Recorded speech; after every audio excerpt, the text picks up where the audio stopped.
Sementara itu pemirsa, dalam pelaksanaan makan bergizi gratis di SD Negeri 6 Sekayu disambut antusias oleh siswa dengan menunggu makanan tiba.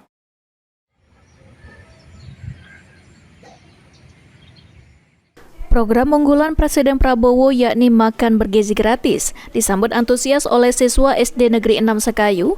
Para siswa menunggu dengan sabar pembagian paket makanan yang akan dibagikan oleh guru di saat jam istirahat sekolah, dikarenakan makanan tersebut rasanya enak.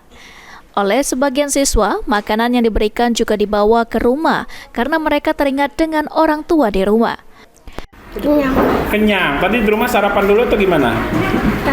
Sarapan apa di rumah? Mie. Hah? Mie. Ini enak gak rasanya?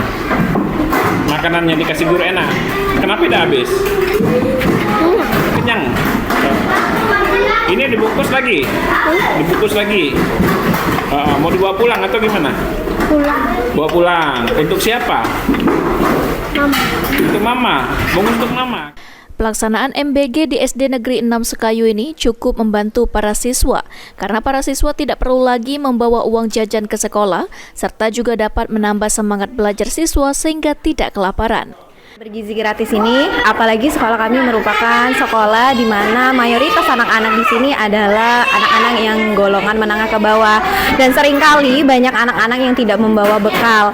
Dan dengan adanya program makan bergizi gratis ini, anak-anak tidak lagi terbebani harus membeli makanan setiap hari di kantin dan takut kelaparan ketika belajar. Nah, dengan adanya program ini, anak-anak juga semakin terjaga semangatnya ketika belajar karena mereka merasa tidak lapar lagi. Seperti itu. Ini sudah hari ketiga Ya? Anak-anak sendiri seperti apa? Alhamdulillah anak-anak sangat senang sekali dengan makanan yang diberikan oleh pemerintah di sini, dan memang yang masih menjadi sedikit pilihan anak-anak adalah mereka masih susah makan sayur. Tapi dengan adanya program makan bergizi gratis ini, kami sebagai Dewan Guru juga mengajari anak-anak secara perlahan supaya mereka lebih suka untuk makan sayur juga. Pelaksanaan MBG di Musi Banyuasin ini merupakan uji coba guna melihat kesiapan sekolah dalam melakukan makan bergizi gratis. Ruzi Iskandar, PAL TV.